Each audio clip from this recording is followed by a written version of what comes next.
मिरज तालुक्यातील अंकली येथे गणेश विसर्जन मिरवणुकीत चाकूने भोसकल्याने गंभीर जखमी झालेल्या शीतल धनपाल पाटील या तरुणाचा सोमवारी रात्री मृत्यू झाला। त्याचा मृतदेह आज सकाळी गावात आणण्यात आला। त्यावेळी कुटुंबियांसह गावकरी आक्रमक झाले। त्यांनी स्मशानभूमीत नेलेला मृतदेह परत गावात आणून आरोपींच्या दारात ठेवला। जोवर आरोपींची गावातून धिंड काढली जात नाही तोपर्यंत अंत्यसंस्कार होणार नाहीत अशी भूमिका घेतली। त्यामुळे गावात तणावपूर्ण वातावरण होतं। पोलिसांनी समजूत काढल्यानंतर दुपारी अंत्यसंस्कार करण्यात आले। दरम्यान शीतलचा मृतदेह पाहून कुटुंबियांनी फोडलेला हंबरडा पाहून गावकऱ्यांना हुंदका आवरला नाही। आज अंकली गाव बंद ठेवत निषेध व्यक्त करण्यात आलाय। काही लोकांमुळे गाव बदनाम होत असून त्यांचा बंदोबस्त झाला पाहिजे अशी आग्रही मागणी करण्यात आली। गावात कुठेही कायदा सुव्यवस्थेचा प्रश्न निर्माण होऊ नये यासाठी पोलीस बंदोबस्त तैनात केला होता। शासकीय रुग्णालयात उपचार सुरू असताना काल शीतल याचा दुर्दैवी मृत्यू झाला। दरम्यान शीतल याचा मृतदेह आज गावात आणण्यात आला। त्यावेळी कुटुंबियांनी हंबरडा फोडला। अख्खं गाव यावेळी एकत्र आलं होतं। शीतल याचा मृतदेह स्मशानभूमीत नेल्यानंतर गोंधळ झाला। त्यानंतर गावकऱ्यांनी तो मृतदेह पुन्हा गावात आणला, आरोपींच्या घरासमोर ठेवला। त्यामुळे गावात तणाव निर्माण झाला। पोलीस निरीक्षक किरण चौगुले यांनी फौज फाट्यासह घटनास्थळी धाव घेतली। यावेळी आरोपींची दहशत मोडून काढण्यासाठी गावात धिंड काढा अशी मागणी करण्यात आली। आरोपींवर कडक कारवाई केली जाईल असं पोलिसांनी सांगत मध्यस्थी केली। त्यानंतर गावकऱ्यांनी पोलीस प्रशासनाच्या आवाहनाला प्रतिसाद दिला। त्यानंतर अंत्यसंस्कार करण्यात आलेत। गाव बंदची हाक यावेळी देण्यात आली होती। 100% शुकशुकाट आज गावात होता। हृदय पिळवटणाऱ्या या घटनेनं अख्खं गाव सुन्न होतं। मी अंकलीचा माजी सरपंच आहे।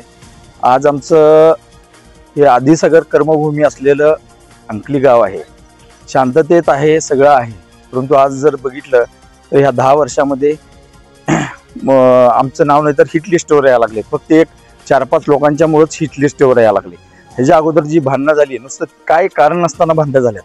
आता काल परवा दिवशी मंडळामध्ये काय कारण नाही आहे, हा मुलगा सुद्धा गुन्हेगारी क्षेत्राचा नाही आहे, तरी सुद्धा येऊन नाही तर डायरेक्ट नाही तर मंदिरासमोर फोकसतात त्यांनी। ह्या सगळ्या गोष्टी आहेत ह्या।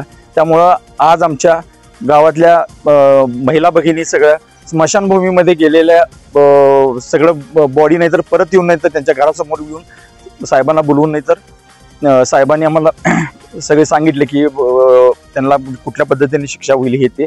त्यामुळे आम्ही तिथून परत नेलो आणि स्मशानभूमीमध्ये दहन केलं। अंकलीमध्ये मिरवणुकीच्या दरम्यान नाचत असताना 3 मुलांनी एका इसमाचा खून केला। त्यामध्ये खून नाही, पहिल्यांदा ते जखमी होते, त्यांना चाकूचा घाव झाला होता, त्यांना हॉस्पिटलला नेला। हॉस्पिटल नंतर ते मयत झाले आहेत।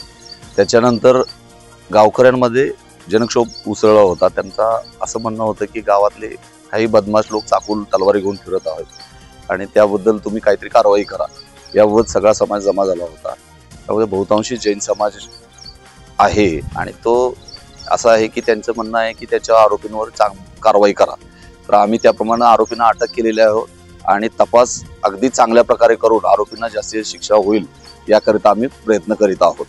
आता गावात शांतता आहे, त्या लोकांनी आमचं ऐकलेलं आहे, त्यांची आम्ही समजूत घातलेली आहे आणि यापुढे असं कोणतीही काही घटना घडली तर आम्ही त्याला चोख प्रत्युत्तर देऊ पोलिसांमार्फत, अशी आम्ही त्यांना ग्वाही दिलेली आहे आणि याप्रमाणे पुढे कारवाई करून घेत आहोत।